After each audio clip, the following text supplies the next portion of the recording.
Hey guys, welcome back to another AMP to Authenticate update video.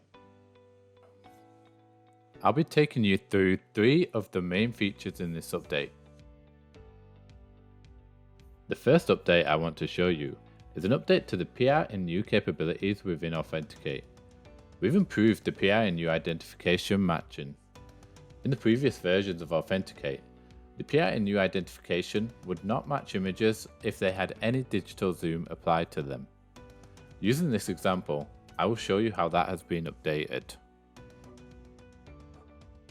I have taken an image from our source device and brought it into Authenticate. I will also load up the CRP from that same device. Now that we have the CRP loaded, we can go ahead and analyze all the images in our evidence folder. There are 2 images in our evidence folder. One of them was taken using digital zoom and the other without any zoom. After reviewing our analysis, we can see that we received a positive and a negative result. The negative result came from the image that was taken using digital zoom, and this was a limitation of the previous versions of Authenticate. Okay, so now I'm going to go and look at that image with the digital zoom applied. I'm going to bring it into Authenticate, and then I'm going to go into the EXIF data. In the EXIF data, we'll be able to see if the digital zoom has been applied. And here we can see that it has at a value of 1.014. In the previous version of Authenticate, you were unable to adjust the search parameters to compensate for the digital zoom. In the update, we can go and configure our search parameters to ensure that we're compensating for any digital zoom in the images. To do this, we click Edit on the Advanced Search settings and a text file will appear. In here we can configure all the search parameters, but for now we're just going to change the false to true to turn on the advanced search features. Now that we've enabled the advanced search features, we can go ahead and we can analyze all the images in the evidence folder again. Now we see that that initial negative result is actually a positive result, and we'll get details of the cropped region that was applied during the digital zoom.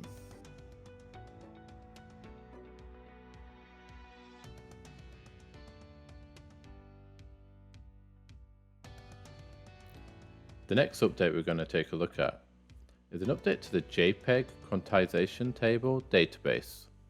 We've added over 1,000 new quantization tables to the database.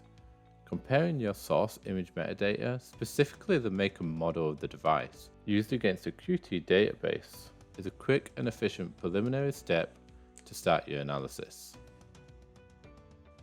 In this image, we can see that the EXIF make and model is an iPhone 11 Pro. We can also see that the JPEG Qt hash is showing no warning signs. We can further validate the analysis by applying the JPEG Qt filter. After applying the filter, a list of matching devices will appear. We want the device that is shown in the metadata to appear in the Qt table. Here you can see that thanks to the update, we can make that match. The database now counts 15,888 tables.